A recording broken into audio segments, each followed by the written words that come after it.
Bien bonjour, chers amis auditeurs de Radio Courtoisie, bienvenue dans ce libre journal de géopolitique profonde. Je remercie, comme chaque semaine, et je suis très heureux en plus cette semaine, Virginie, Nini Vlam pour les intimes, non pas pour les intimes, pour les internautes entre autres, c'est sa chaîne YouTube et je rappelle que Nini Vlam c'est N2E, N2E et pas N-I comme Nini Pot de Chien, je le dis souvent. J'appelais ma grand-mère, moi, Nini, tiens, tant qu'on est dans les confidences et l'intimité. On va arrêter là tout de suite, en termes d'intimité tout du moins. Bien évidemment, vous retrouverez, comme d'habitude, la même personne à la technique et donc aussi au standard pour vos questions, pour vos observations, pour vos remarques, même si elles paraissent désobligeantes de prime abord, ça ne nous empêchera pas d'y répondre. Et si elles arrivent trop tard dans l'émission, eh bien, je les enverrai bien évidemment à mon invité. Je dis mon invité car il y a un seul invité aujourd'hui. Et vous le connaissez bien pour à la fois les habitués de Radio Courtoisie et puis aussi de géopolitique profonde, puisque c'est l'un de nos experts, un géopolitologue dont je vais vous parler dans un instant, puisqu'il vient de sortir son nouveau livre. Il avait écrit un premier livre et nous l'avions découvert, en tout cas pour ce qui me concerne, je l'avais découvert à ce moment-là. Ça s'appelait L'Ukraine, un basculement du monde, aux éditions Jean-Cyril Godefroy. Et il vient de rééditer, c'est la suite en quelque sorte. Ça s'appelle Le temps des fractures. C'est la suite évidemment. C'est toujours le même éditeur, Jean-Cyril Godefroy, et c'est toujours le même auteur, et je le salue parce qu'il est là juste à côté de moi. Bonjour François Martin et bienvenue dans ce libre journal. Bonjour Nicolas, très heureux de vous revoir et de parler du monde. Je pense que c'est la chose la plus importante aujourd'hui. Oui, c'est de la géopolitique. Et de la France. Bon, alors, et de la France, même si en effet, mais c'est écrit dans le livre, il faut qu'elle renoue avec sa vocation, la France, parce qu'actuellement, c'est pas la France du commissaire Barnier, ni celle d'Emmanuel Macron. C'est le moins qu'on puisse dire. Il n'y aura pas de revue de presse cette fois-ci, mais c'est pas grave, parce qu'on va parler du même sujet. La revue de presse, son titre, c'est la revue de presse de la fin des temps. Alors, dans fin des temps, et je le dis, et nous avons eu un nouvel épisode de cet apocalypse. Apocalypse, ça veut dire dévoilement, ça ne signifie pas... Alors, ça peut signifier destruction, anéantissement même, mais ça, ce n'est pas nécessaire, c'est pas absolument ni utile, je dirais, pour l'humanité, ni écrit d'avance. Et ça fait partie de ce qu'incarne François Martin, non pas seulement de l'optimisme, mais... une espérance, une foi aussi par ailleurs. Mais ça, on revient dans le domaine de l'intime et ça, c'est encore autre chose. C'est plus qu'intime, c'est pas intime seulement, c'est total. Les deux. Et oui, les deux. D'ailleurs, il termine comme ça son livre. Le monde d'aujourd'hui est au bord du gouffre. Il attend un miracle. Avec la Providence, nous pouvons l'accomplir. Courage. Voilà, c'est ça. Fête de la Transfiguration, jour d'achèvement du livre, le mardi 6 août 2024. Oui, absolument. Donc l'Apocalypse, c'est... regardez, je vous dirais juste deux mots. Quand par exemple Emmanuel Macron, au début de la crise du Covid, il est en Grande-Bretagne, il dit « Ah, c'est la bête de l'événement, c'est actuellement la bête de l'événement. » On dit « Tiens, l'événement, la bête de l'événement, le 666. » Évidemment, on est en pleine apocalypse de Saint-Jean. On a vu cette symbolique, ou est-ce des symboles ou des diaboles, en tout cas tellement ils divisent et qu'ils n'unissent pas. Ce sont les JO et leur représentation désastreuse pour la France. Quand même 1 milliard de téléspectateurs qui ont vu ce spectacle affligeant de la cérémonie d'ouverture des JO Paris 2024, avec à la fois le côté infamant, le côté réécriture de l'histoire. On est en plein révisionnisme. Ils s'en sont donnés à cœur joie et on sait... Le bonnet phrygien, ça en dit long, tellement long. La France, c'est le bonnet phrygien.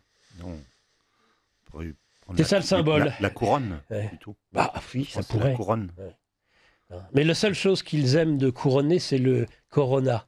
Voilà, virus, c'est le virus couronné, c'est la bête de l'événement.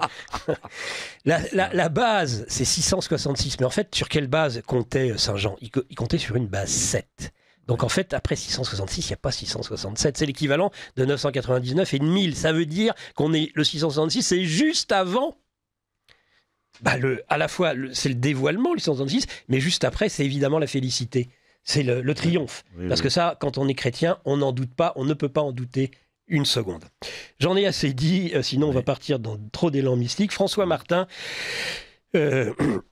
voilà l'espérance chevillée au corps. Auparavant, changement de paradigme. Et ce changement de paradigme, il apparaît à la suite de quelque chose qui ne va pas tout créer de toutes pièces, mais qui va, par contre, l'accélérer, le mettre en gras indéniablement, ça va être le conflit en Ukraine.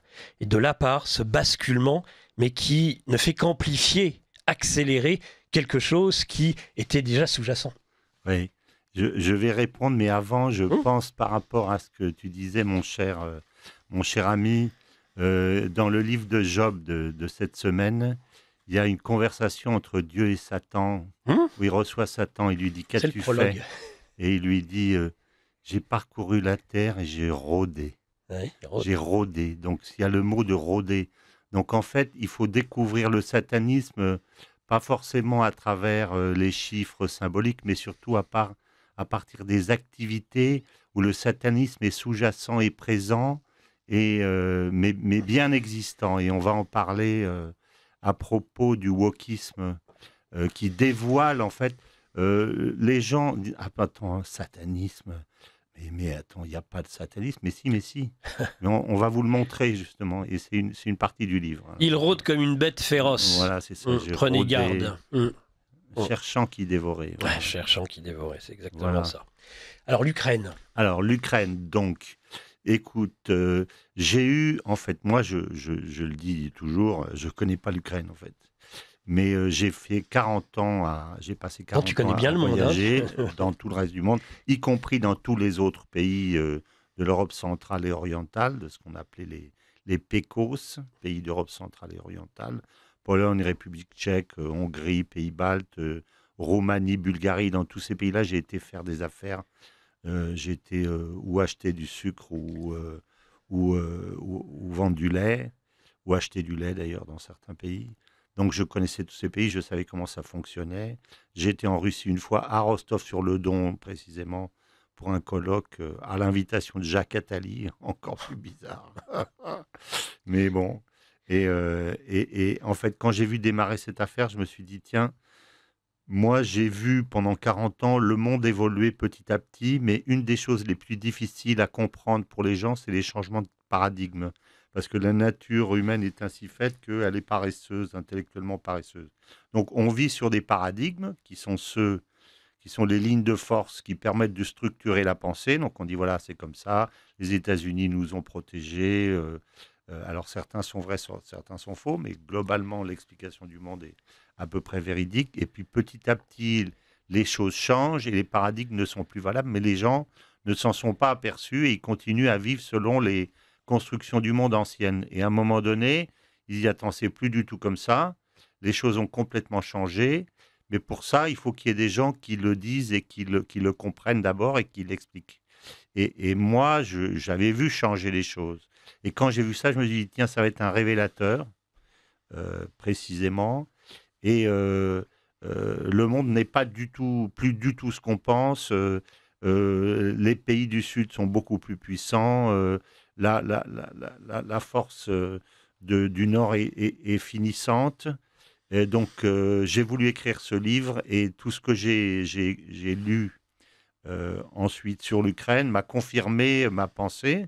D'abord, le fait que on vendait cette histoire selon les canons de la publicité moderne, c'est-à-dire on part d'un événement à la fois traumatique et affectif pour sortir les gens du rationnel. On leur demande toujours à la télévision ou à la radio quel est votre ressenti et jamais quelle est votre analyse. L'important, c'est l'analyse. Alors, et ensuite, donc, on commence avec les petites mamies qui pleurent, avec les enfants dans les bras en train de partir vers la frontière polonaise, les ponts détruits, etc. etc. Et puis, on oublie simplement qu'il y a eu 8 ans de guerre civile avant et qu'on a tué 20 000 personnes dans le Donbass. et que en fait tout était organisé pour pousser la Russie au conflit armé, harceler la Russie et la pousser au conflit armé. Donc mon premier article s'est appelé Et le piège vient de se refermer, 3 petits points sur Poutine, Mm. parce que c'est ça l'impression que j'ai eue Bah oui. dès que j'ai creusé les choses. Ce qu'on a tous eu comme première impression. Voilà. Mm. Et puis le deuxième s'est appelé Non, le Donbass, ce n'est pas les Sudètes, c'est Cuba. C'est-à-dire, ça, c'est ce que Poutine a expliqué dès le début, en disant, il l'a dit ainsi aux Russes dès le début, il dit, nous ne vivrons pas avec un pistolet sur la tempe, c'est-à-dire, pour nous, l'intégration de l'Ukraine à l'Europe, puis à l'OTAN, bien évidemment, parce que ça suivra, c'est un pistolet sur la tempe, c'est Cuba. Donc nous ne pouvons pas nous permettre, donc c'est existentiel. Mersheimer l'a dit, tout le monde l'a dit à l'époque, mais c'est pas passé dans le discours ambiant, je dirais, qu'on vendait à l'époque et qu'on vend toujours C'est d'ailleurs. ça, Il y a j'allais encore dire. beaucoup de gens qui disent, ah ben attendez, c'est les Russes qui ont attaqué. Alors j'avais entendu Nicolas Dupont-Aignan se faire inviter par Sonia Mabrouk qui lui dit alors c'est quand même les Russes qui ont attaqué. Alors il dit oui, mais alors j'ai écrit à Dupont-Aignan en disant Nicolas, vous êtes fait avoir. Il ne faut pas lui dire non, mais il faut dire est-ce que vous considérez que les 20 000 personnes qui sont mortes pendant les 8 ans de guerre civile, ça compte pas. Donc si c'est les Ukrainiens qui sont tués, c'est bien, et si c'est les Russes qui sont tués, ça compte pas. Alors bon, donc on est encore beaucoup dans ce narratif. Juste pour dire, Oui. une seconde, Oui. mais j'ai toujours trouvé d'une puérilité cette façon de voir les choses. Ça fait penser à deux garnements. Maman, c'est lui qui a commencé. Voilà. Mais est-ce qu'il n'y a pas d'autres niveaux d'analyse? Ben bien sûr. Alors, toujours dans ces cas-là, il faut recommencer à l'histoire. C'est pour ça que Oui. dans mon premier livre, justement. j'ai commencé par l'histoire. J'ai regardé l'histoire. Il n'y a pas besoin de remonter très loin. Il suffit de remonter au début de la Deuxième Guerre mondiale. J'ai cité Annie Lacroix-Rise, qui, comme c'est une historienne communiste, en fait, elle n'a pas de prévention. Elle n'a pas besoin de ménager les Américains. Et elle montre que, en fait, l'intérêt des États-Unis pour l'Ukraine date de 1945, qu'ils ont récupéré non pas des centaines ni des milliers, mais des dizaines de milliers, dit-elle, de nazis dont ils ont fait l'armature de l'Europe de l'Est pour se protéger précisément de la Russie et de l'URSS, et que c'est à partir de cela qu'ils ont poussé d'abord Reinhard Gehlen, qui était donc un général nazi dont ils ont fait le chef du contre-espionnage allemand jusqu'en 69,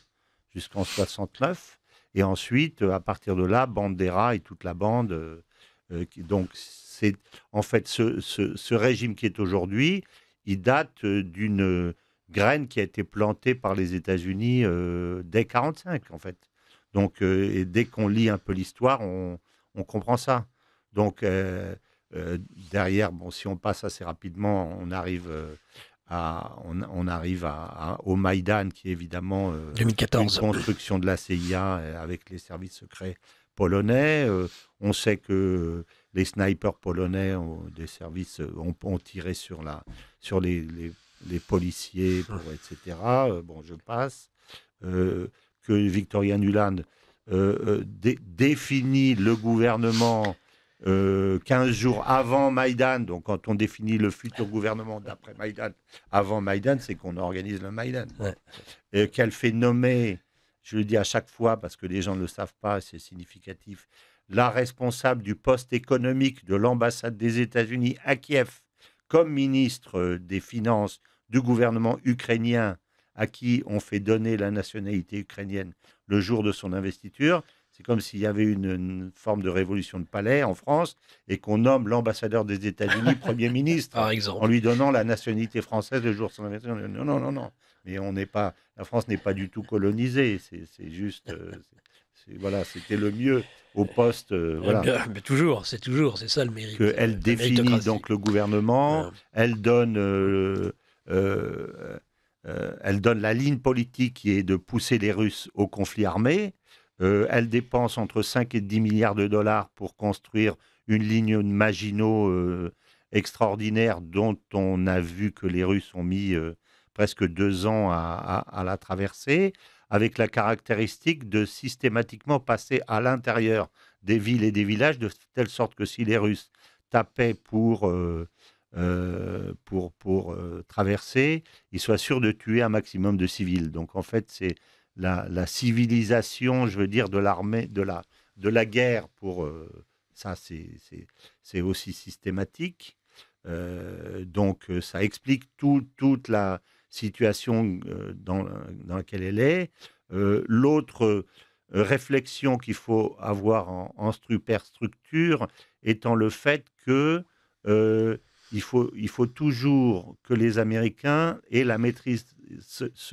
Ceci, les Américains ont une caractéristique, ça je le dis à chaque fois, c'est très important de le comprendre, c'est qu'ils mènent toujours en politique étrangère deux stratégies contradictoires en même temps pour choisir meilleur à la fin. Et ça, les gens ne le comprennent pas forcément.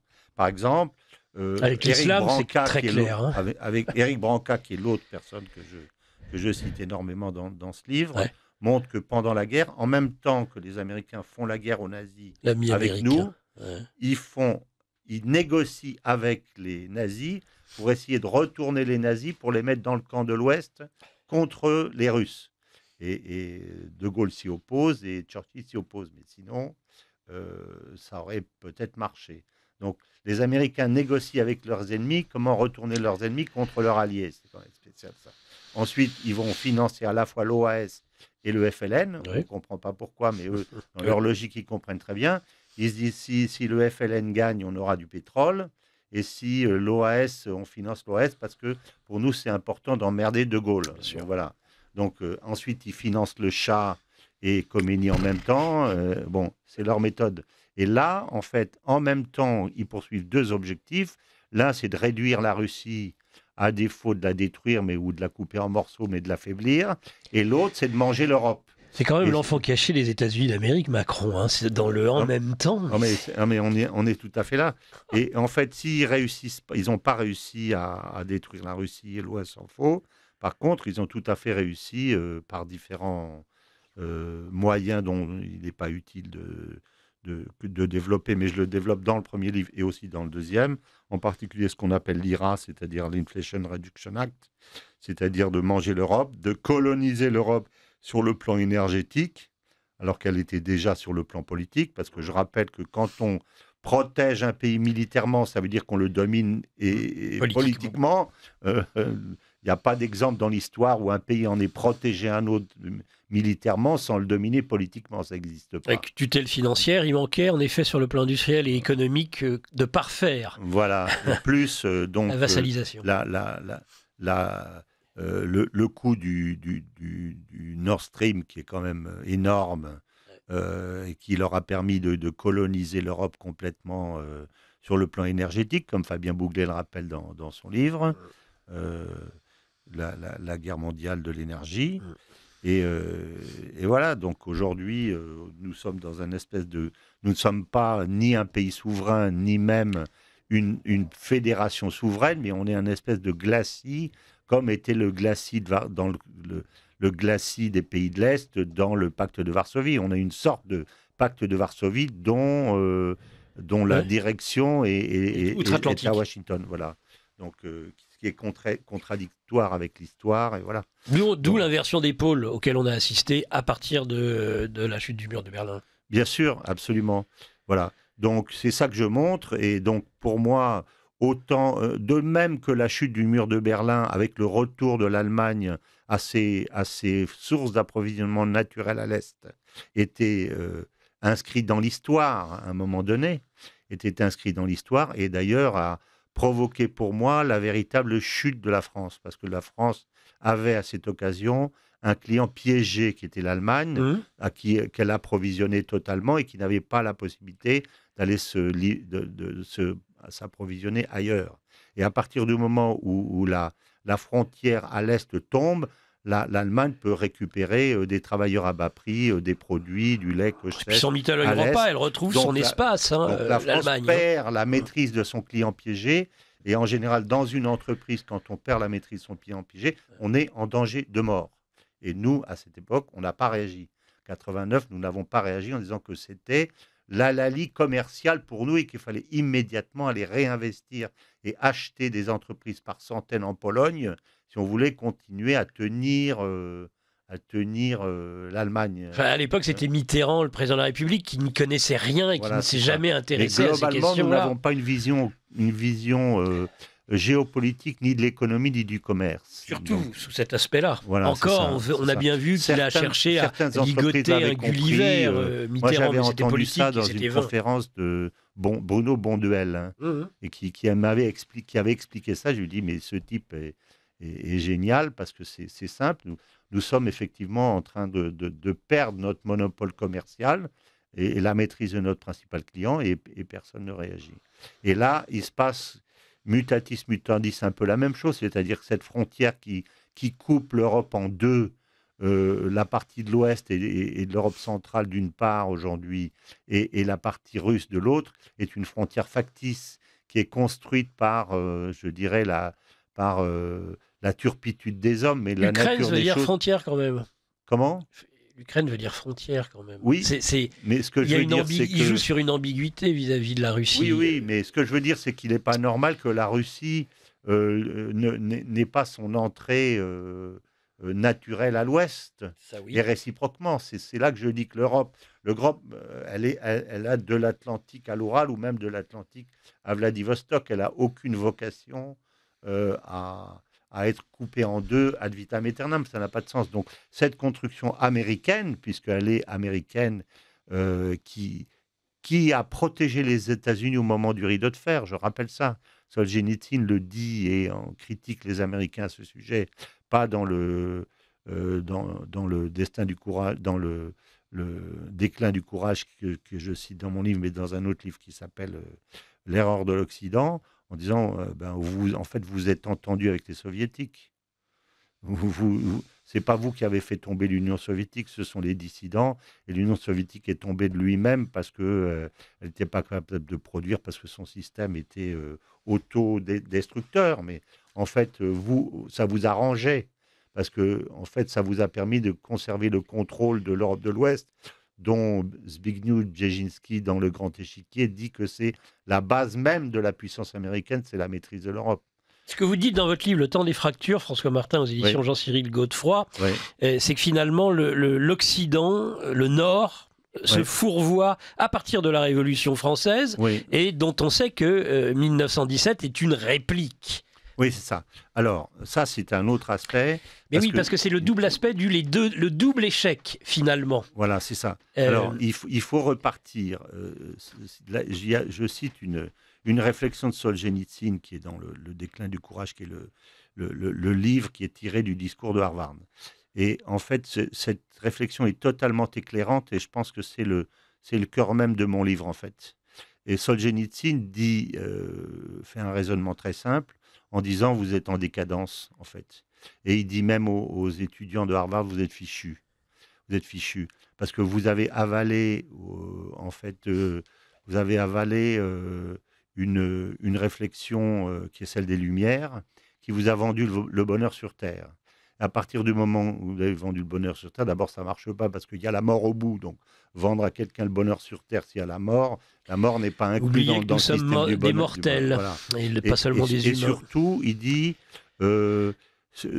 vous faites l'impasse sur la tension vers le bien, la tension morale vers le bien, qui est de nature spirituelle et pas matérielle, puisque vos objectifs sont, en gros, le sexe, le pouvoir et l'argent. C'est ça. Et en fait... le jour où vous aurez besoin, parce que vous n'aurez pas toujours les supplétifs pour vous défendre, le jour où vous aurez besoin de vous lever et de sacrifier votre vie pour sauver vos femmes et vos enfants, vous ne serez pas capable de le faire parce que vous n'aurez plus le courage. Vous n'aurez plus de courage. En gros, c'est la forme moderne de ce qu'on appelle la dépravation. En fait, vous êtes une civilisation dépravée. C'est pour ça qu'on utilise des proxys. C'est pour ça qu'on utilise des proxys. Et il leur dit même, nous, en Union soviétique, parce que c'est en 78, donc il y a encore l'Union soviétique, il dit, nous avons vécu et nous vivons aujourd'hui dans une civilisation, dans un système extrêmement dur pour la morale pour les personnes, mais nous sommes chargés de forces spirituelles et morales à cause de ça.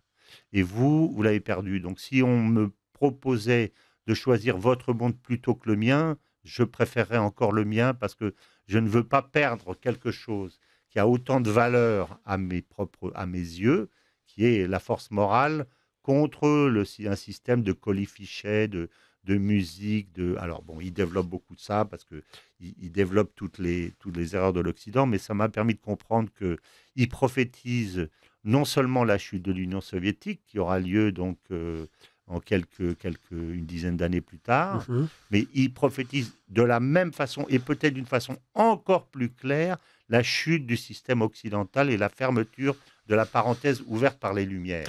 Et d'ailleurs, en Occident, tous ceux qui aimaient tant Solzhenitsyn n'avaient pas vu ce versant, ils l'ont vu qu'après.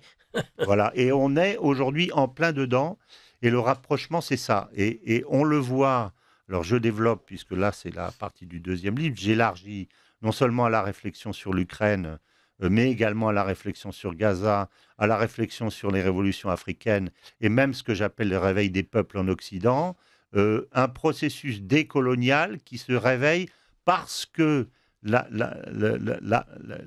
ceux qui tiennent le pouvoir politique dans ce que j'appelle le Nord sont aujourd'hui, on le sent, en décadence et en affaiblissement et prêts à tomber, comme dans le cas de l'Union soviétique, par leur propre force. Mais le processus décolonial dont vous parlez dans Le temps des fractures est celui d'aujourd'hui, c'est par rapport aux peuples dans leur ensemble. Oui, la décolonisation des peuples. C'est ça, c'est exactement ça. Donc ça nous concerne aussi, nous, bien sûr, ça nous concerne, exactement, parce que, alors, je fais une partie historique avant, pour dire que moi qui ai beaucoup travaillé en Afrique, qui connais bien l'Afrique et les pays du Moyen-Orient et les pays d'Afrique du Nord, etc., puisque j'ai une partie de ma famille qui est tunisienne.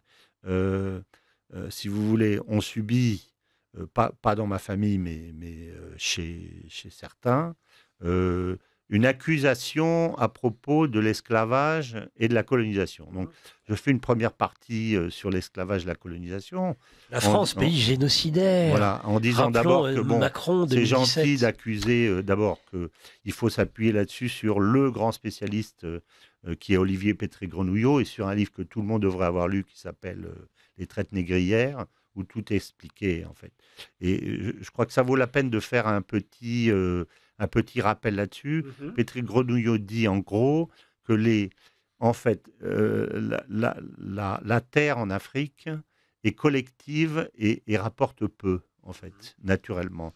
Donc, les empires ne se sont pas développés sur la prédation des profits des paysans par des superstructures étatiques, comme c'était le cas en Mésopotamie ou ailleurs, mais sur le fait que les grandes dynasties lignagères, ce qu'on appelle les grandes dynasties lignagères, se sont enrichies sur le commerce lointain. C'est-à-dire, comme ils ne pouvaient pas taper leurs propres paysans, ils ont été chercher leur profit ailleurs, lointain. Et le profit, c'est quoi? C'est l'or, c'est l'ivoire, et c'est les esclaves. Donc, le système esclavagiste est inhérent au système de pouvoir et au système économique africain depuis toujours. Et se sont greffés là-dessus, d'une part la traite atlantique et la traite arabe. Et donc, il fait en gros 3/3. Il y a à peu près 42 millions de personnes qui ont été... dont la France a pris une toute petite partie d'ailleurs, contrairement à ce qu'on pense. La moitié presque de la traite, et c'est à peu près 14 millions de traites occidentales, dont la moitié d'ailleurs sont les Portugais. La grande partie, ça a été l'Angola et le Congo, surtout l'Angola vers le Brésil. C'est ça la grande partie, sur les 14 millions de la traite européenne. La plus grosse partie, c'est la traite arabe, essentiellement parce que c'était essentiellement des enfants et des jeunes qu'on castrait pour les vendre. Donc, il y en a des milliers qui sont morts à cause de la castration. Donc, là aussi, il faut peut-être un peu le dire. Et puis, la troisième partie, c'est la traite africano-africaine qui est restée elle-même jusqu'à ce que ce soit la colonisation qui a arrêté la traite africano-africaine, auquel cas, si ça n'avait pas été le cas, on aurait encore aujourd'hui des gens qui seraient en train d'acheter des frigidaires et des voitures en essayant de vendre des esclaves à l'étranger. Donc, Donc, il faut remettre un peu les choses à leur place en ce qui concerne les poncifs sur l'esclavage. Et l'autre chose, c'est la colonisation, parce que je détaille la colonisation de l'Afrique du Nord, celle du Maroc, celle de l'Algérie et celle et celle de la Tunisie, qui sont de nature très différente, les trois. Mais surtout, on oublie, et ça c'est un élément énorme, c'est l'épisode des Barbaresques, qui n'est pas un épisode, mais qui dure 1000 ans.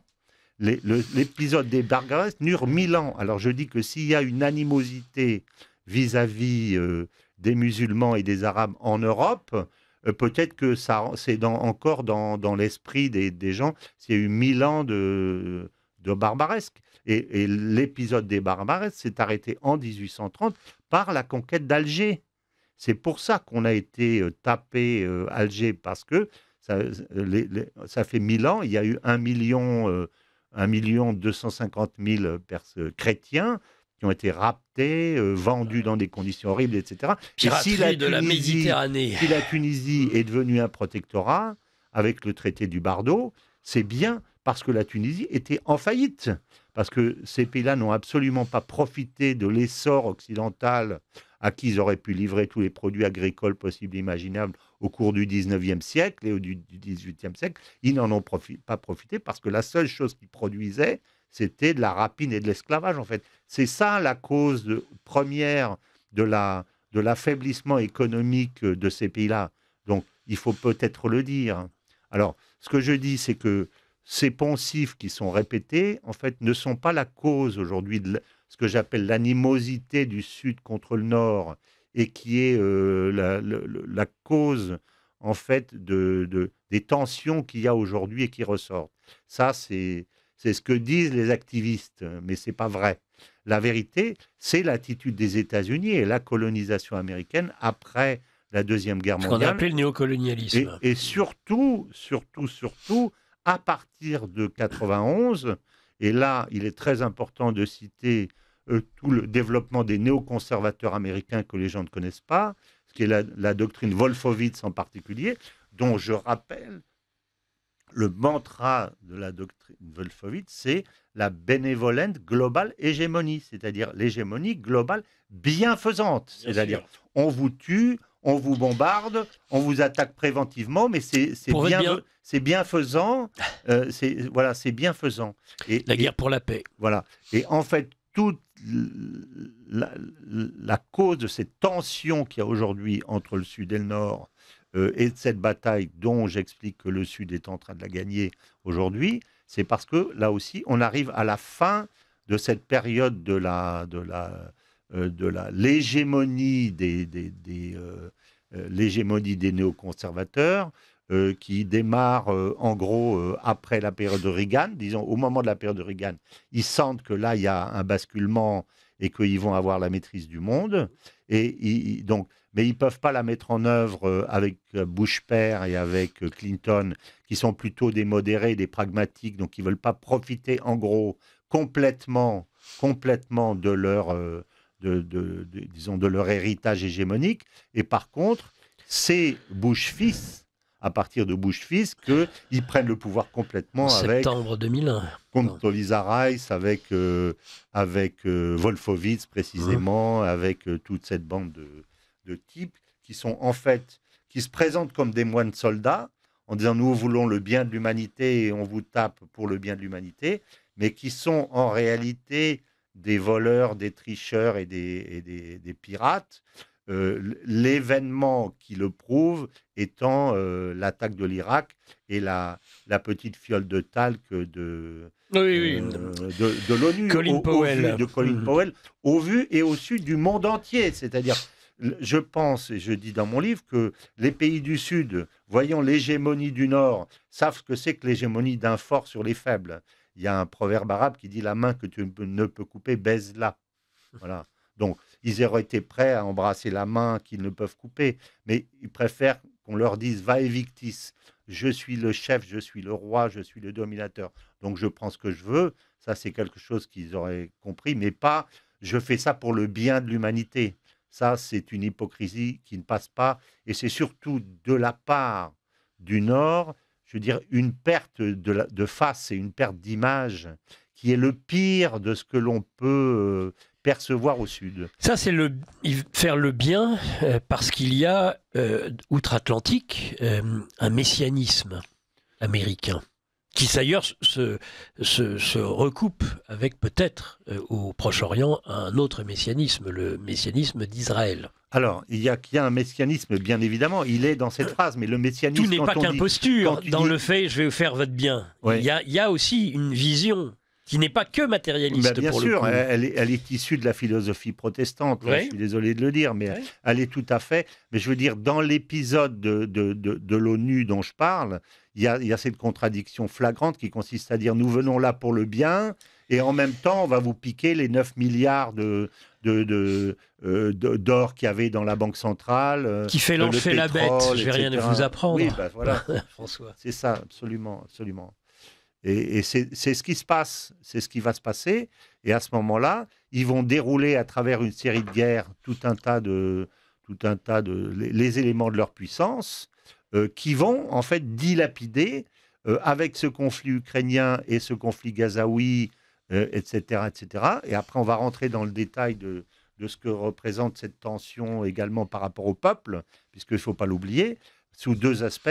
L'un, c'est l'atlantisme et l'autre, c'est le mondialisme, qui sont en fait deux éléments de nature différente, mais qui se Soros, c'est pas forcément de l'atlantisme, mais ils se retrouvent et ils poursuivent les mêmes objectifs et ils sont complémentaires en fait. On va donner droit, et c'est aujourd'hui le problème. Pour donner envie aussi à nos auditeurs d'appeler Patrice ou de lui faire amener des courriels électroniques. Une auditrice, alors avant mes futurs courriers, bonne émission, hein, Nicolas, sans oublier la technique. Voilà, on a des auditrices, en l'occurrence, qui pensent aussi à Virginie, à la technique en général et au standard. Une auditrice, je vais être cynique, désolé, que ce soit en Ukraine, à Gaza, au Liban, ces guerres sont un bon moyen pour libérer les pays des populations autochtones pour mieux les remplacer par les populations désirées. On connaît, dit-elle, les commanditaires. On parle toujours des nazis aussi, dit. Mais le communisme, alors ça on a déjà répondu. Marxiste-léniniste, dont la révolution dite française est le modèle, n'est pas mieux durant 70 ans. Je reçois le message au moment où on en parlait. Bon, oui, on a répondu, cher auditrice. Oui, d'accord. Alors, le mondialisme, en fait, atlantisme. Voilà. Et en fait, ce que l'on constate aujourd'hui, on va revenir sur les conflits, parce qu'il faut parler des conflits même rapidement, oui. L'un et l'autre, c'est que en fait, aujourd'hui, l'Occident est en train de perdre cette guerre, cette guerre du nord au sud, oui. aussi bien en Ukraine qu'à Gaza. Parce que vous rangez la Russie dans le sud ? Elle est aujourd'hui considérée comme un pays du Sud dans ce que j'appelle la guerre Nord-Sud. Puisque le sous-titre de mon livre, c'est le Nord contre l'Occident contre le reste du monde. Alors, on va appeler ça l'Occident, disons. Un Occident de plus en plus isolé. Voilà, c'est ça. Or, j'ai donc suivi, à l'occasion du premier livre, tout ce qui s'était passé en Ukraine. Je prophétisais depuis le début que la Russie allait écraser son adversaire sans pour autant se presser. Ah oui, parce que ça fait quand même 2 ans que ça dure. Parce qu'une des caractéristiques des pays du Sud, de ce que j'appelle les pays du Sud, c'est une vision géopolitique qui est beaucoup plus importante que chez nous, où on réagit essentiellement pour des raisons médiatiques, alors qu'eux prennent le temps. Je rappelle qu'ils avaient... été un des premiers à parler de guerre d'attrition. Ils avaient prophétisé les BRICS il y a plus de 20 ans. C'est le conseiller de Poutine qui s'appelle Sergei Glaziev qui avait prophétisé les BRICS, la financiarisation des BRICS avec qu'on appelle les 5 R, les 5 monnaies, la roupie, le rand, etc. Au sommet d'Astana il y a 20 ans. Et il avait écrit également il y a 20 ans un livre qui s'appelait, qui disait, dont le titre était la Troisième Guerre mondiale aura lieu et les États-Unis la perdront. Donc s'ils avaient écrit ça il y a 20 ans, c'est-à-dire que pour eux, l'évolution des choses était déjà extrêmement claire il y a 20 ans, comme elle était pour De Gaulle d'ailleurs, comme elle était pour Solzhenitsyn. et que le Nord allait perdre non seulement son influence, comme dit Solzhenitsyn, mais également sur le plan militaire et sur le plan politique. Et Et aujourd'hui, cette perte on assiste à d'influence, ça. la question qu'on se pose toujours, François Martin, c'est est-ce que vous êtes sur le temps court ou le temps long? Est-ce que ça va mettre 1 an, 2 ans, ou est-ce que Alors, ça va mettre 20 ans, 30 ans? on est à la fois sur le temps court et sur le temps long. Ouais. On est sur le temps long parce que la nature des choses, comme disait le général de Gaulle, fait que les pays européens vont reprendre, européens dans lesquels j'inclus la Russie, vont reprendre leur unité forcément à un moment donné. Et donc, Brzezinski, la prophétie de Brzezinski, ou plutôt l'injonction de Brzezinski va tomber. C'est-à-dire que le fait que les Américains, s'ils n'ont plus la maîtrise de l'Europe, ils retournent dans leur île et puis ils redeviennent isolationnistes. Et à ce moment-là, Et ça, c'est pas fait. ils perdent la maîtrise du C'est monde. pas fait. Ça. Et ben, je pense que c'est susceptible de se faire assez rapidement. Et on en a déjà discuté d'ailleurs. Ça n'empêche qu'on peut en rediscuter. Oui, oui, bien sûr, bien sûr. Parce que on voit qu'on va arriver à une négociation de paix à propos de l'Ukraine assez vite. Parce que le front est enfoncé, parce que dès que Pokrovsk va tomber, ça va apparaître comme manifeste. Parce que Pokrovsk, c'est la fin, c'est la dernière partie de la ligne Maginot à cet endroit-là. Et à Vuhledar, ça y est, c'est fait. Vuhledar, c'est fait, Pokrovsk, ça va être fait. Et je rappelle encore une fois que si on regarde Pokrovsk, ça se trouve à l'ouest de la partie Slaviansk-Kramatorsk, qui est le centre du Donbass. Et il suffit à ce moment-là qu'il remonte, il n'y a plus de ligne Maginot, et qu'il coupe les routes pour faire le siège de Slaviansk et Kramatorsk. À ce moment-là, on a Slaviansk, quand les Slaviansk et Kramatorsk seront assiégés, à ce moment-là, la guerre est finie. Est-ce qu'ils vont les assiéger ou est-ce qu'ils vont peut-être tenter une percée? Alors, est-ce qu'ils vont aller à Odessa? Moi, je vois qu'ils n'ont pas l'air tellement pressés d'aller à Odessa, parce que Odessa, c'est une grosse opération en soi, parce que je rappelle que, en fait, le couloir, ils n'ont pas trop de profondeur de champ s'ils vont aller à Odessa. Il faut qu'ils soient vraiment sûrs qu'il n'y a plus d'armée en face, parce que sinon, ils peuvent se faire percer facilement, ce qui n'est pas le cas en face de la Crimée, où il doit y avoir une centaine de kilomètres de largeur. Donc, si vous voulez, ils peuvent assurer des défenses, mettre une armée de défense, ce qu'ils ont fait d'ailleurs au moment de la contre-attaque. Mais à Odessa, ça, je confère une réflexion qui est portée assez souvent par le général Pinatel à ce sujet, Oui. en disant que pour eux, c'est un vrai risque stratégique d'aller à Odessa. Pour les Russes. Oui, pour les Russes, parce qu'ils sont obligés de défendre une ligne de front qui va être très élargie, qui va faire 300 km de plus, sur une bande pas très large. Donc ça, c'est toujours difficile à défendre. Il faut mettre beaucoup d'armées, beaucoup de défense, et on ne peut pas faire ça tant qu'on n'a pas sécurisé le reste. Donc je pense que... Dire qu'encore une fois, Macron s'est planté, comme à chaque fois, lorsqu'il dit, semble-t-il, on va envoyer les gars à Odessa, il oublie juste qu'en fait, il n'y aura pas besoin, parce que c'est pas le sujet. Oui. Et je pense que Poutine est un type qui est assez froid et intelligent, pour dire, bon, à partir du moment où Odessa est démilitarisé, je peux rentrer ça dans un deal en disant je veux bien ne pas aller à Odessa, bien que je pense que son cœur saigne et son envie d'aller à Odessa est très forte compte tenu du symbole qu'elle représente, non seulement en ce qui concerne sa construction au départ et sa création, que l'épisode dramatique de la Maison du Peuple, comme on sait, où une cinquantaine de partisans de la Russie ont été brûlés vifs dans la Maison du Peuple. Donc je pense que pour les Russes, renoncer à Odessa, c'est quelque chose de difficile. Et pour autant, je pense qu'ils seraient capables de le faire si ça leur permet de sécuriser sur le plan militaire la Crimée et les 4 oblasts qu'ils ont eu jusqu'à présent. Mais c'est pas ça le vrai problème, en fait, parce qu'on se concentre sur cette partie locale qui est importante. Mais la vraie partie, c'est et le monde dans tout ça, en fait. Quel genre de paix? Est-ce que c'est une paix qui est simplement une non-belligérance à la coréenne avec 2 systèmes qui ne se parlent pas, qui ne se connaissent pas, qui ne se battent pas, qui s'entendent pour ne pas se battre, avec un objectif de démilitarisation totale ou même limité de la partie ukrainienne, Ça, c'est ce que voudraient les Américains, mais les Russes, c'est pas ça qu'ils veulent. Les Russes, eux, ils veulent l'arrêt des sanctions. C'est ça qu'ils veulent. Ils ne s'entendront pas sur un objectif minimum qui est l'objectif américain. Parce que l'objectif américain dans tout ça, c'est quoi? Je rappelle ce que je disais à propos de Brzezinski. Il faut garder la maîtrise de l'Europe. Donc ça veut dire pas de gaz russe, ça veut dire les sanctions, ça veut dire on conserve, on transforme le rideau de fer en rideau de feu et le rideau de feu en une autre sorte de rideau qui est un rideau coréen, je dirais, et on ne se parle pas et on n'échange pas. Mais ça, Poutine n'en voudra jamais. Mais les Russes n'ont jamais voulu ça. Or, c'est eux qui ont la maîtrise du terrain. Donc, ils peuvent très facilement feuilletonner et tous les jours dire on a gagné 20 km, 50 km, 100 km, maintenant on est au Dniepr, maintenant on s'approche d'Odessa, maintenant on a pris ci, on a pris ça. C'est ce que dit Pompeo qui s'est fait piéger là, par deux youtubeurs hier ou avant-hier en disant ça peut encore durer très longtemps, mais lui dit il faut autoriser Kiev à frapper dans la profondeur. J'ai vu ça, ouais, j'ai vu ça. C'est ahurissant d'ailleurs. Mais c'est insupportable pour les Américains, ça. Ce système, c'est insupportable. Donc, si vous voulez, ils n'auront le choix que, je dirais, entre ou se soumettre ou la surenchère.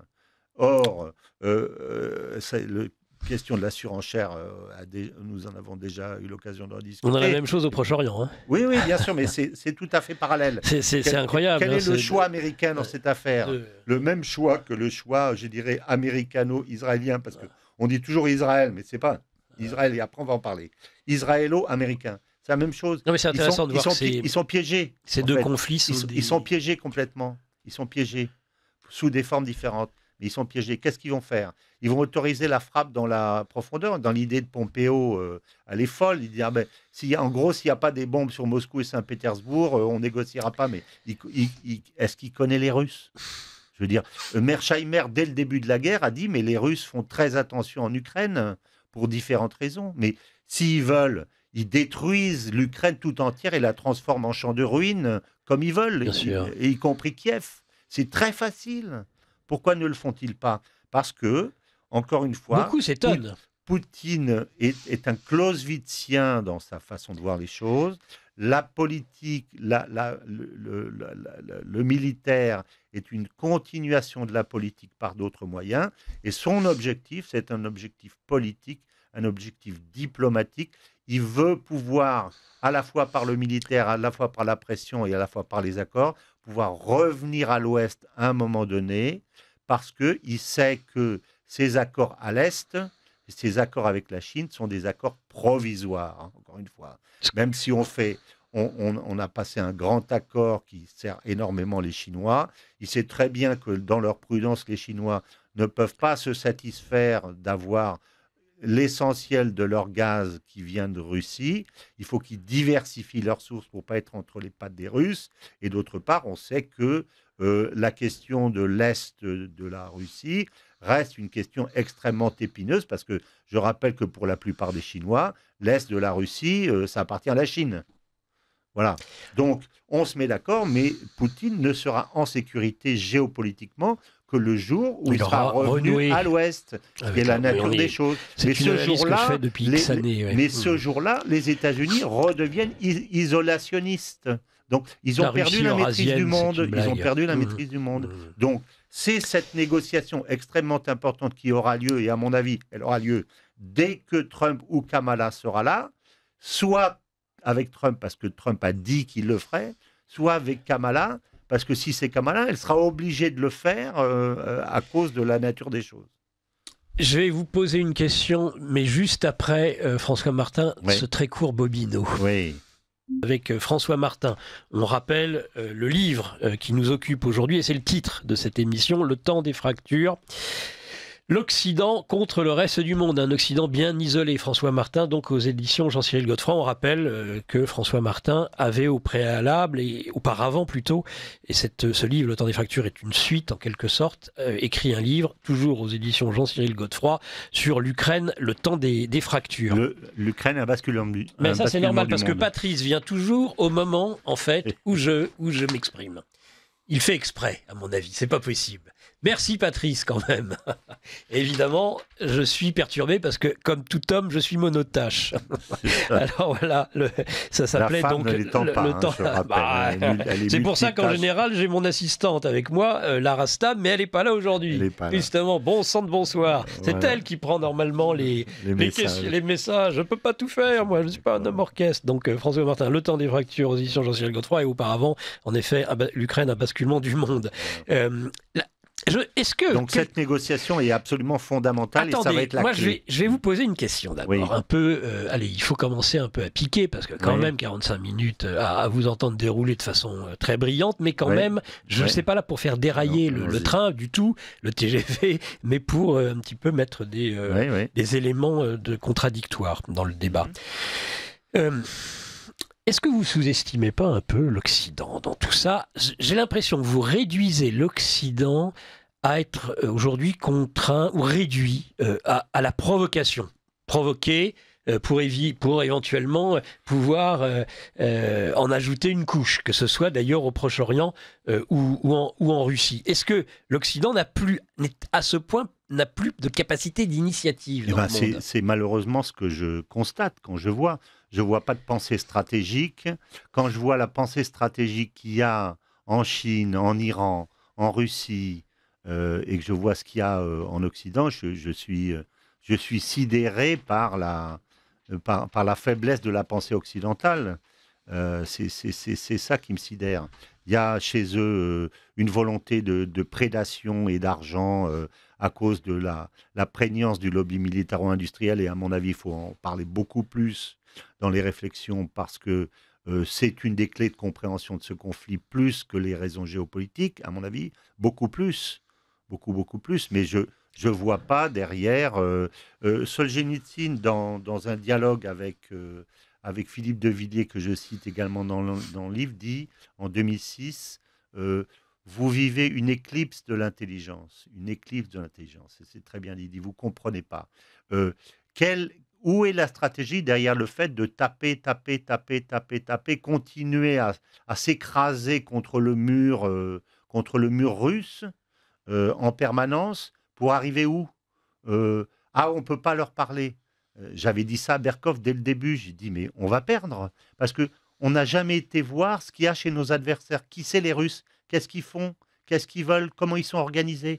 La capacité de victoire, elle tient essentiellement dans la capacité de se mettre à la place de son adversaire et de comprendre ses motivations. Parce qu'on peut comprendre comment le battre militairement, mais aussi comment, en même temps, s'arranger avec lui diplomatiquement pour trouver un accord. C'est ça la vraie guerre telle que le conçoit Clausewitz. Et aujourd'hui, nous ne vivons pas dans ce système. Attendez, dès que vous prononcez le mot russe, qu'est-ce que nous a apporté le fait de débaptiser les collèges Solzhenitsyn ou de fermer les comptes bancaires des gens qui avaient des noms russes en Occident? Des Français ayant un nom russe, on a fermé leur compte bancaire. Ça nous apporte quoi qu'est-ce que ça nous... Voilà, donc je constate tous les jours la pauvreté de cette réflexion. De même, quand on livre des armes en même temps, j'ai cité la contradiction des avions. Alors on livre 6 avions. Où est le game changer quand on livre 6 avions? Et puis en même temps, on sait très bien qu'à partir du moment où on dit on va vous donner des avions, on sait que pour avoir 10 avions, il faut 500 mécaniciens. J'ai dit dès le début, on les met où, les mécaniciens? Si on les met en Ukraine, le lendemain, la base est écrabouillée par les Russes. Et si on les met en Pologne ou en Bulgarie ou en Roumanie, les Russes vont dire, attendez, vous êtes belligérants, plus que belligérants. Enfin. Donc, où est l'intérêt stratégique de ça? Où j'aurais pensé différemment si j'avais vu qu'il y avait en permanence une volonté de dialogue de l'Ouest, disant, comme fait Poutine, on veut discuter, on continue à se battre, mais en même temps, il y a un tapis vert open bar, je dirais, où on discute en permanence en disant, si on fait ça, qu'est-ce que vous faites? Comme c'était pendant la Deuxième Guerre mondiale avec la Chatham House, qui était un endroit où se réunissaient, il y avait des nazis, il y avait les Anglais, il y avait les Américains, et puis tout le monde parlait. Ou au niveau du Vatican. Si j'attaque ici, qu'est-ce que tu fais? C'est ça la guerre, je dirais, la vraie, c'est ça. Si nous, on mène une guerre d'autistes, en fait, aujourd'hui, si je puis dire, Ah bah, y a de plus, cette façon. là, tout est rompu. Hein. Tout est rompu, sauf peut-être le téléphone rouge, mais sinon, tout est rompu avec la Voilà. Russie Alors en aujourd'hui. fait, on ne le sait pas parce que les services secrets, sans doute, continuent à discuter. Mais si vous voulez, il faut montrer, je pense qu'il est très important de montrer à ses opinions le fait qu'on cherche malgré tout à trouver une solution. Or, ce qu'on voit aujourd'hui, c'est que je pense que ce qui terrorise les puissances occidentales, avant tout, ce sont leurs propres opinions. Je pense que la propagande anti-russe, elle n'a pas été faite pour, comment dire, pour faire en sorte que les Russes se retournent contre Poutine, comme on a dit qu'on allait le faire, parce qu'en fait, on a provoqué le contraire, mais surtout le fait qu'il fallait que les petits moutons occidentaux restent bien dans le cadre du choral qu'on avait fixé, qui risque pas ni de croire autre chose, ni de comprendre autre chose que ce qu'on veut qu'ils comprennent. C'est ça surtout, je pense. Des auditeurs qui vont dans votre sens, François Martin. Une seule nation. Tiens, on va voir si vous trouvez. Regardez pas. Une seule nation qui parvient à faire baisser l'intelligence, la moralité, la qualité de l'homme sur presque toute la surface de la Terre, cela ne s'est jamais vu depuis que ce globe existe. J'accuse les États-Unis d'être en état constant de crime contre l'humanité. Mais c'est pas faux du tout. C'est un beau j'accuse. Henri de Monterland. Ah oui. Le chaos et la nuit. Ah ben voilà, on y est tout à fait. Je me disais, cet auditeur est plein de talent. Mais... il en a pour en tout cas avoir retrouvé la formule. Voilà. Une autre auditrice. Ne craignez-vous pas une attaque sous faux drapeau pour pousser Poutine à intervenir, mais et surtout donner un prétexte aux anglo-saxons et à l'Amérique néoconservatrice d'entrer en guerre? Mais les attaques sous faux drapeau, elles sont ou réelles ou médiatiques depuis le début, en fait. L'attaque de Boutcha, pour moi, est une attaque sous faux drapeau. On pourrait le démontrer, on ne va pas passer du temps, mais j'en parle dans mon premier livre. En quelques mots, les Russes s'en vont le mercredi soir. Le jeudi matin, le maire de Boutcha arrive avec toute la télé, la presse du monde entier, parce que c'est à quelques kilomètres de Kiev, c'est la banlieue. C'est le Neuilly de Kiev, donc c'est la banlieue. Donc tout le monde est là, tout le monde va dans les rues, tout le monde photographie, il ne se passe rien. Le jeudi, il ne se passe rien. Le vendredi, il ne se passe rien. Et le samedi, on découvre qu'il y a des cadavres partout. Alors, ils sont venus comment est-ce qu'ils pouvaient être là ça ne tient pas la route. Il suffit de regarder la chronologie. Ne-t-il pas être là juste la veille? Bien sûr. C'est simplement parce qu'on a envoyé les brigades de représailles ukrainiennes et que simplement, comme les Russes avaient été là, on a été chercher ceux qui avaient reçu les Russes, accepté de leur donner ou à manger ou à boire, etc. Et comme dans tous les systèmes révolutionnaires, on a fait la peau à ceux qui étaient pas les copains du pouvoir. Bon, tout simplement, c'est ça qui s'est passé. Un auditeur, tiens, ça va nous permettre ensuite d'aller vers le sujet vers lequel vous vous dirigiez. Je suis convaincu que la guerre menée contre la Russie est une aberration. Pour ce qui concerne le conflit au Proche-Orient, je pense que M. François Martin est un peu trop partial vis-à-vis d'Israël et trop favorable à l'Iran. La création d'une communauté économique et commerciale entre tous les pays du Proche-Orient pourrait-elle constituer une solution pour ramener la paix dans la région? Alors, moi, je vais préciser ma position d'abord, en quoi je parle sur ce conflit. Moi, depuis le début, j'ai une vision gaulliste et gaullienne des choses. Et pour moi, la politique étrangère et la politique française sont deux choses différentes. Je ne suis pas dans un schéma raciste ou racialiste qui consiste à dire les Arabes c'est mal et les Juifs c'est bien, ou le contraire. C'est pas ça mon sujet. Mon sujet, c'est qu'il y a une injustice flagrante dans cette région et un conflit purulent depuis 1948 pour cette même raison. C'est le droit d'un peuple à disposer de lui-même et à disposer de son État. Le mot injustice dans votre bouche, François Martin, je suis surpris, je l'entends rarement. Ah oui, Vous avez un cœur en plus. Je suis content. Vous faites de l'analyse, mais vous avez quand même un cœur. Écoutez, je crois que par-delà la vision froide qu'on doit avoir, et c'est fondamental d'avoir une vision très froide, parce qu'aujourd'hui, les tentations de pousser à la guerre mondiale sont auto-réalisatrice. Dire attention, attention, il va y avoir la guerre. Tout le monde va avoir la guerre jusqu'à ce que tout le monde soit persuadé que la guerre est inévitable, alors qu'il y a peut-être des solutions, mais qu'on ne les a pas vues parce qu'on a peur. C'est d'où notre réflexion dont on a déjà parlé. Il n'y a rien à craindre que la crainte elle-même, disait Roosevelt. C'est surtout la crainte à laquelle on doit faire attention pour dire, attends, si j'enlève le fait que je crains, où sont les voies de sortie de cette affaire? Et si elles existent, il faut le dire. Pas pour rassurer les gens, mais parce que c'est la vérité, tout simplement. Et que c'est ça, une voie de sortie. Et que c'est ça qui compte, en tout cas. C'est la recherche de la paix jusqu'au dernier jour. Et ça, vous expliquerez dans la dernière partie d'émission, parce qu'il faudra y parler, que ça, c'est la vocation de la France. Mais bien sûr, on en parle, tout à fait. On terminera là-dessus. Donc, mais vous pouvez continuer. Donc, voilà. Donc, il y a... moi, je n'ai pas une vision raciste ou racialiste, mais j'ai une vision qui est basée sur le droit des peuples à disposer d'eux-mêmes. Donc, il y a un peuple, d'une façon flagrante, qui n'a pas le droit à disposer de lui-même et qui doit en disposer, c'est tout. Et j'ai une réflexion qui est assez simple, c'est que ce n'est pas la droite israélienne qui fera jamais cette solution à deux États qui est indispensable, parce que la droite israélienne l'a toujours dit, qu'elle était contre. Et si on veut que cette solution sorte un jour, il faut simplement que la droite israélienne perde cette guerre. C'est inévitable, de façon qu'elle soit remplacée par une autre équipe au pouvoir qui dise finalement la solution à deux États. En d'autres termes, nous n'imposerons pas la solution à deux États à M. Netanyahou. C'est pas possible. Voilà. Donc, je pense en plus que ça correspond assez bien à la réalité des choses, parce qu'aujourd'hui, je constate, je développe dans mon livre, le fait que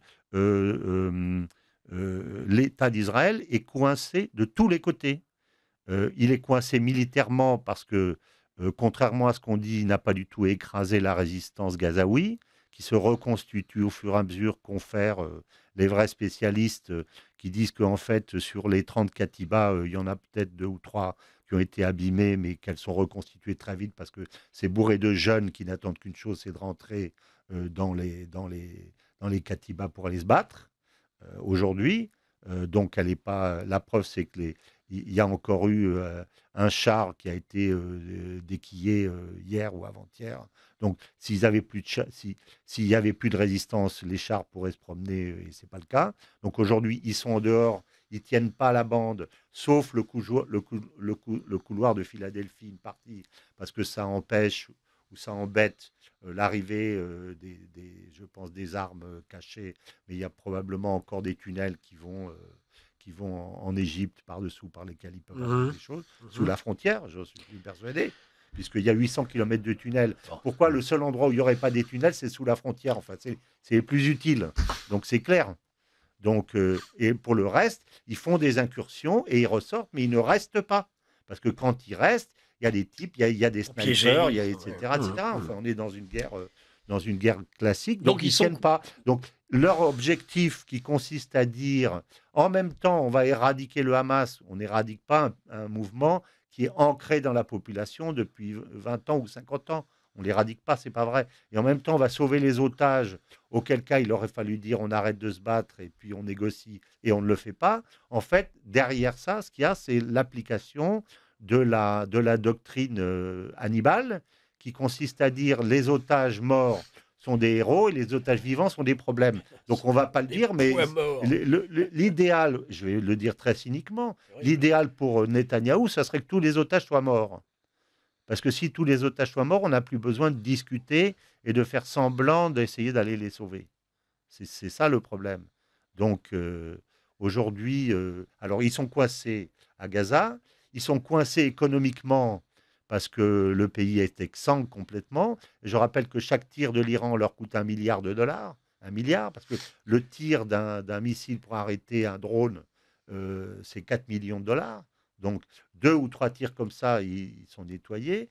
Les gens ne travaillent pas, les conscrits ne travaillent pas, les gens dans le Nord sont réfugiés, ne travaillent pas. Juridiquement, ils sont coincés à la CPI qui dit, pas c'est un génocide, mais les conditions d'un génocide sont réunies, c'est-à-dire il n'y a qu'à tourner la clé pour dire, voilà, vous êtes un État génocidaire. médiatiquement, ils sont coincés. Je rappelle que 50% de la jeunesse américaine est pour la disparition de l'État d'Israël.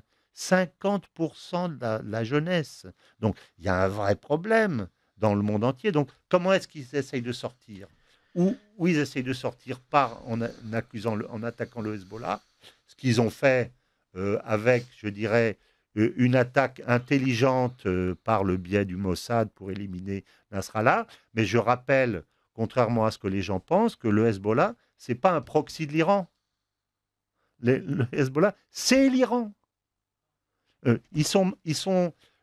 Le fils de celui qui doit remplacer Nasrallah est marié à la fille de Qassem Soleimani. Ouais. Donc, ce sont les mêmes familles. Donc, ça sera très facile de remplacer les pasdaran iraniens.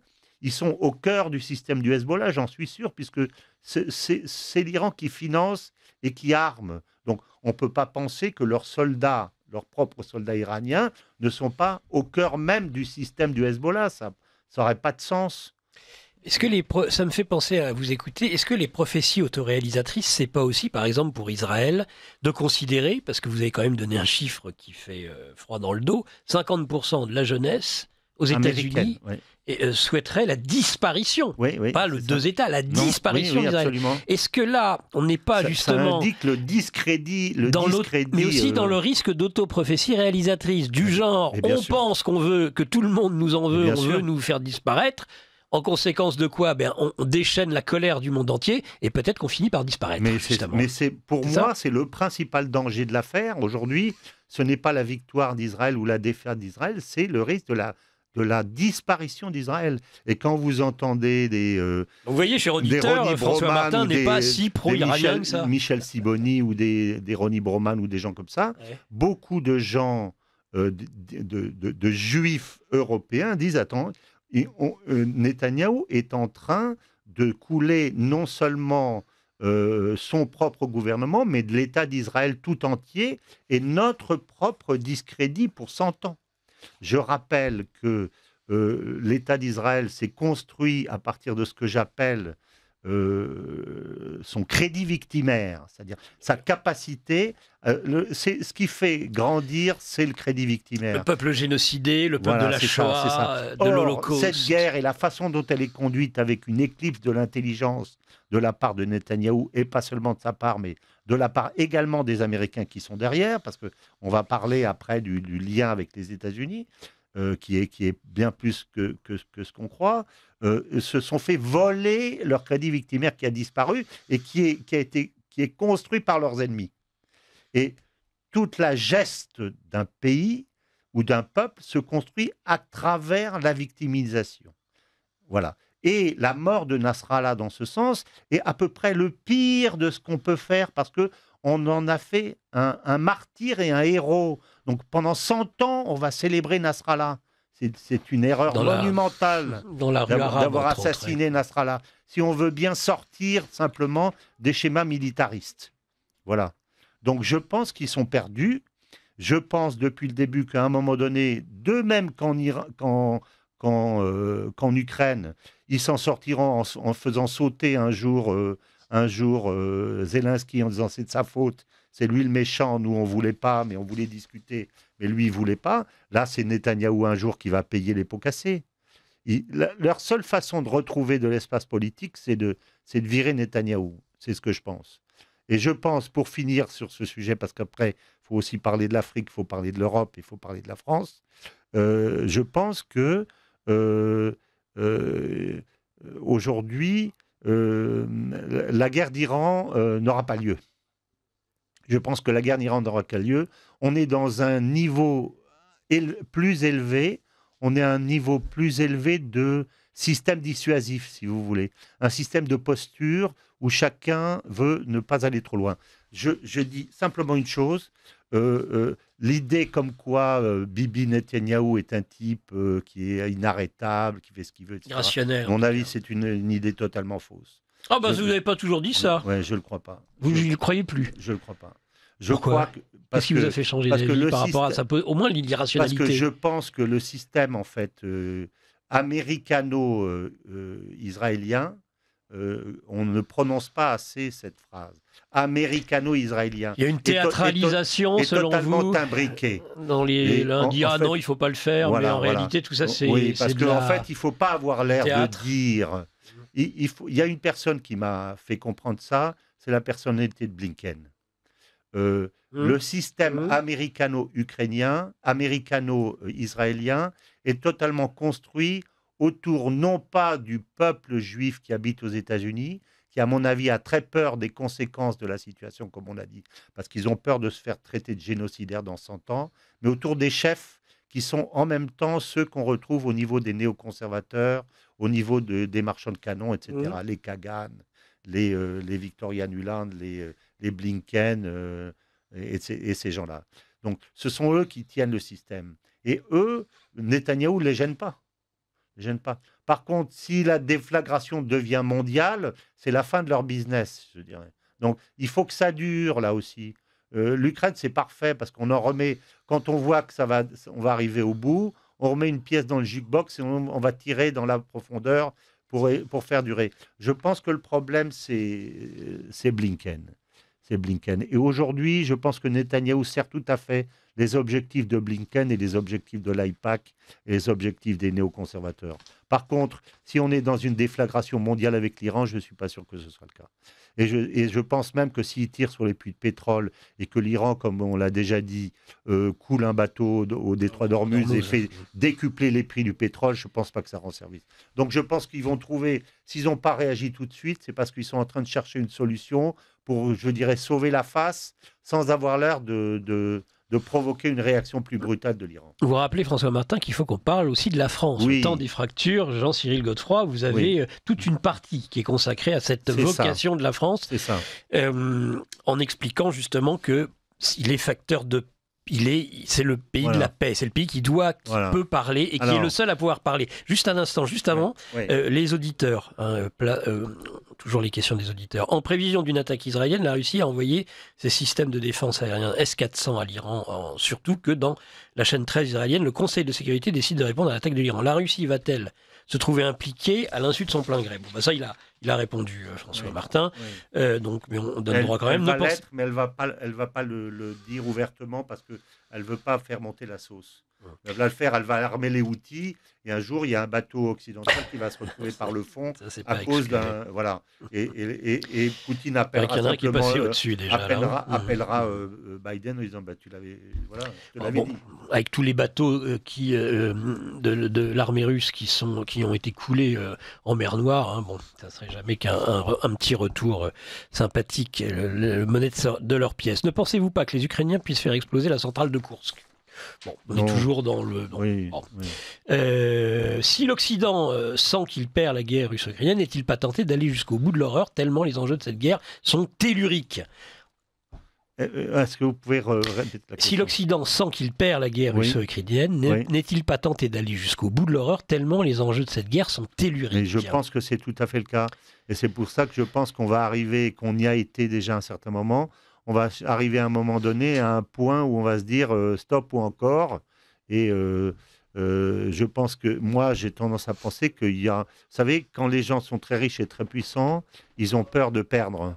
C'est pour ça que j'ai toujours pensé que les Iraniens n'étaient pas des révolutionnaires, parce que les Iraniens sont richissimes, les chefs sont milliardaires.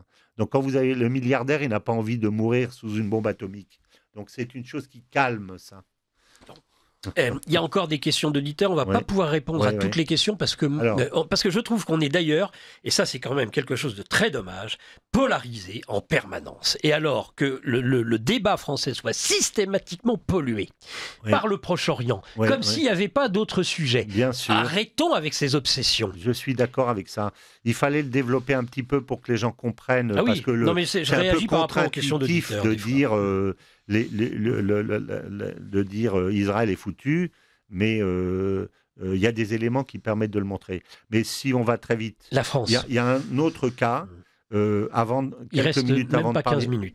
parler de la France, il faut parler du réveil des peuples. Parce que contre le mondialisme et l'atlantisme, il y a des peuples qui se réveillent aussi, toujours, qui sentent la perte de force de l'Occident confère Solzhenitsyn. Quand vous sentez que les gens ne se lèvent pas contre un oppresseur au hasard, ils sentent qu'il est au bout de son rouleau. C'est ça qui se passe en ce moment. On sent, les peuples sentent qu'il y a quelque chose.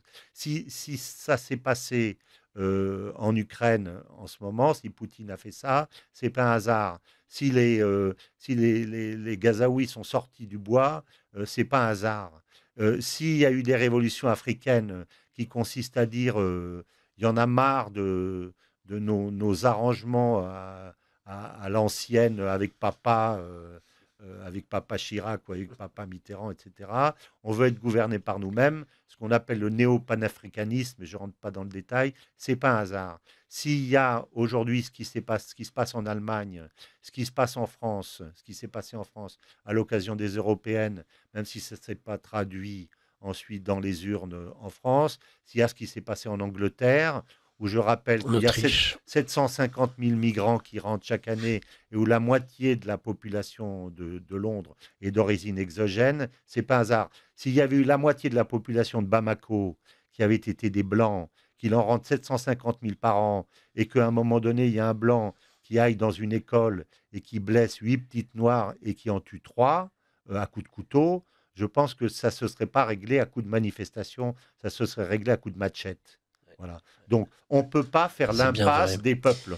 On ne peut pas faire l'impasse des peuples. Et chez nous, je sens, moi, en regard de ce néo-panafricanisme, qui est, à mon avis, une bonne chose, que je trouve être une bonne chose, malgré les risques que ça comporte, soit de révolution, parce qu'une façon de s'en sortir, il y a 3 façons de s'en sortir. Là, c'est de dire, on veut du concret, on veut parler avec vous, on veut quelque chose de sérieux. Une autre, c'est de dire vous êtes des salauds, vous êtes des ordures et de verser dans la politisation. Et la troisième, c'est le splendide isolement à la Sékou Touré, consistant à dire on est les rois, on n'a pas, nous préférons la liberté dans la pauvreté que la richesse dans l'indépendance. Dans l'indépendance. Ce qu'a dit Sékou au général de Gaulle. Voilà. Et je raconte une petite histoire, c'est que au moment où les Palestiniens avaient décidé de boycotter l'Allemagne, parce qu'elle ne reconnaissait pas l'État palestinien, Bourguiba avait fait un discours aux Palestiniens, que par ailleurs ils soutenaient, le Fatah avait son bureau à la Marsa, là où la maison de mon épouse, et en disant, vous me faites penser au type qui dit à sa femme, puisque tu me trompes, pour te punir, puisque tu me trompes, j'ai décidé de me couper le sexe. Voilà. Alors, il a dit ça aux Palestiniens, sous-entendu. Le splendide isolement, vous êtes foutus. Donc, ce que vous devez, c'est être indépendant. Mais si vous êtes indépendant, c'est pour saisir vos chances d'une façon plus libre et plus responsable. C'est ça qu'il leur a dit. Et malgré l'épisode de Bizerte, etc., la Tunisie n'a jamais été fâchée avec la France et n'a jamais détruit ses relations diplomatiques avec la France. Donc, voilà l'approche intelligente. Bon. Je ferme la parenthèse de l'Afrique, mais il y a véritablement quelque chose à faire avec l'Afrique. Mais de même qu'il y a ce néo-panafricanisme, je pense qu'il y a un néo-européanisme qui aujourd'hui commence à se manifester. Un réveil des peuples. Voilà, c'est ça. Et ça, c'est très important.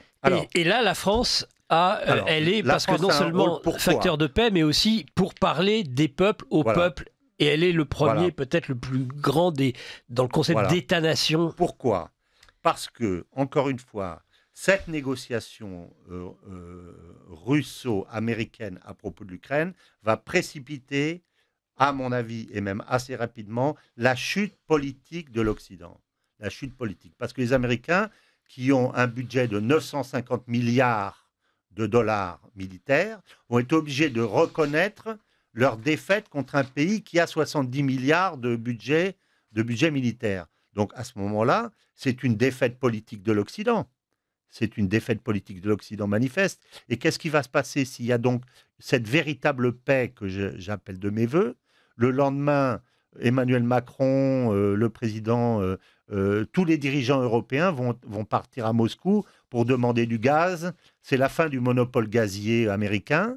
Et puis, la prochaine étape, ça sera quoi, Nicolas? Ça va être l'OTAN. On va dire, à quoi sert donc l'OTAN si on est véritablement en paix avec les Russes? Donc, on voit que tout le château de cartes va se défaire. Alors, il y aura donc un effondrement de l'Empire américain, ce qui pourrait être d'ailleurs le titre du livre suivant, parce que c'est dans la logique des choses. Et à mon avis, ça peut venir plus vite que ce qu'on pense et dès l'année prochaine. Donc nous, on va se réveiller.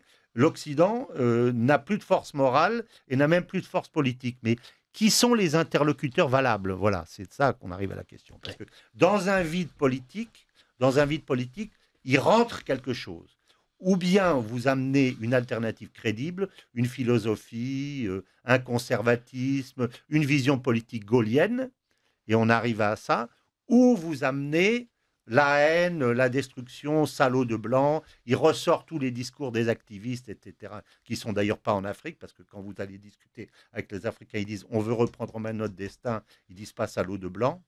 Moi, on m'a jamais dit salaud de blanc dans toute ma vie, les 40 ans que j'étais en Afrique, jamais.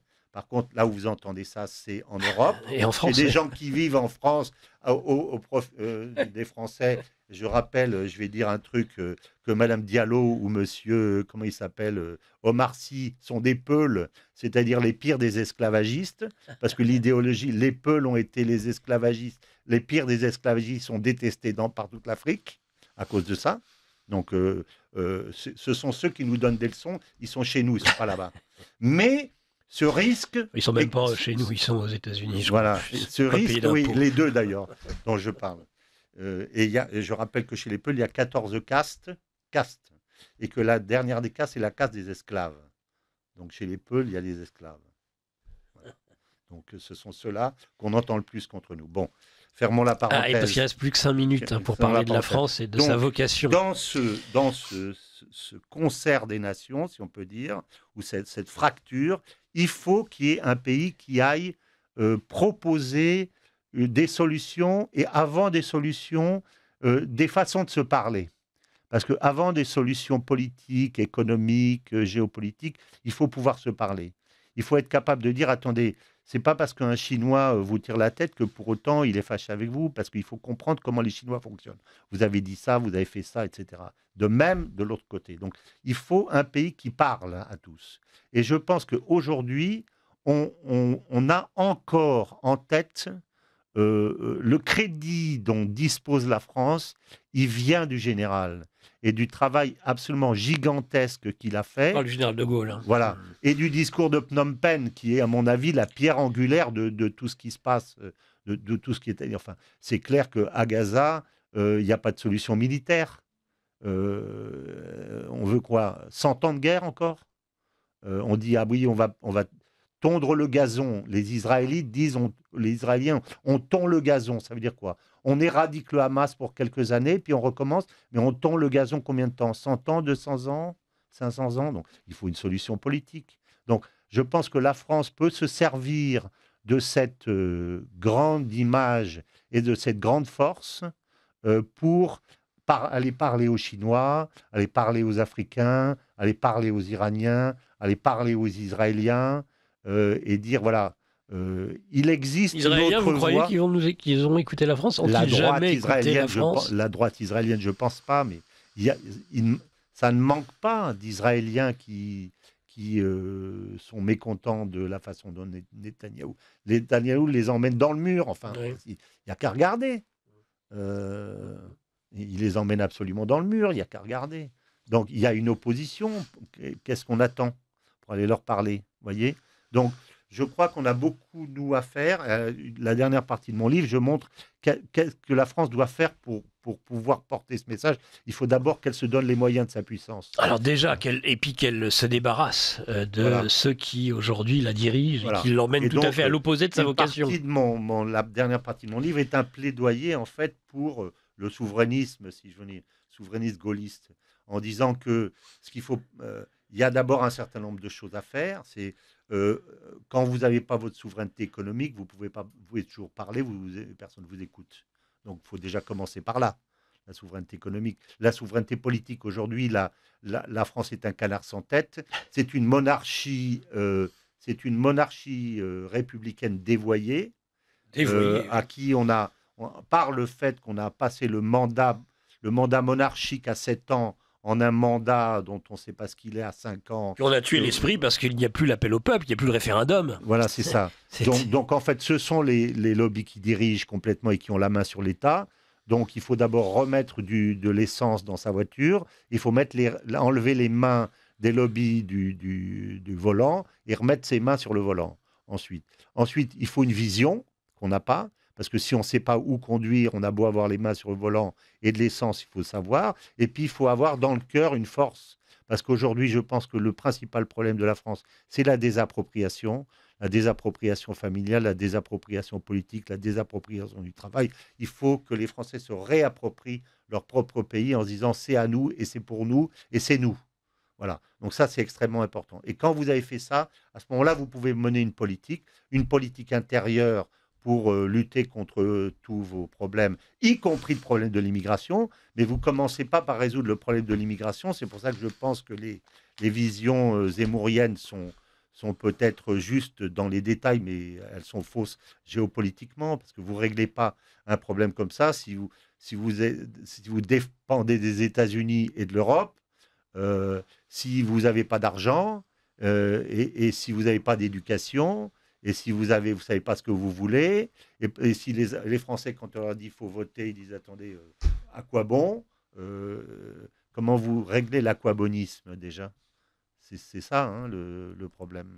Bon, on n'a pas beaucoup parlé de la France. Je subodore chez François Martin la volonté d'être très vite réinvité pour en reparler. Bah, on le fera, allez.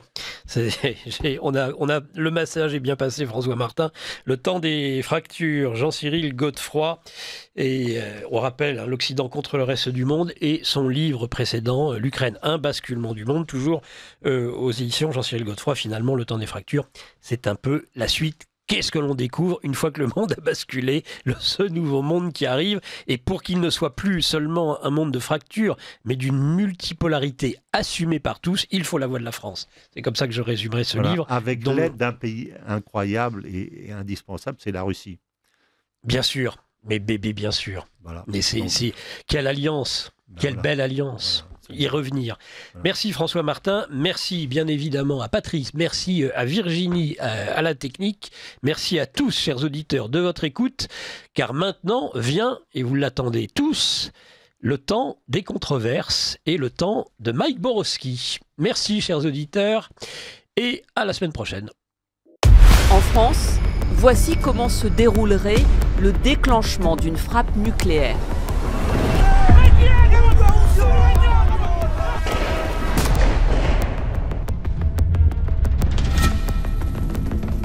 Des scènes de violence contre commissariats, mais aussi des écoles, des mairies. Qui gouverne le monde, hein. Beaucoup de gens pensent, à tort, que ce sont les hommes politiques.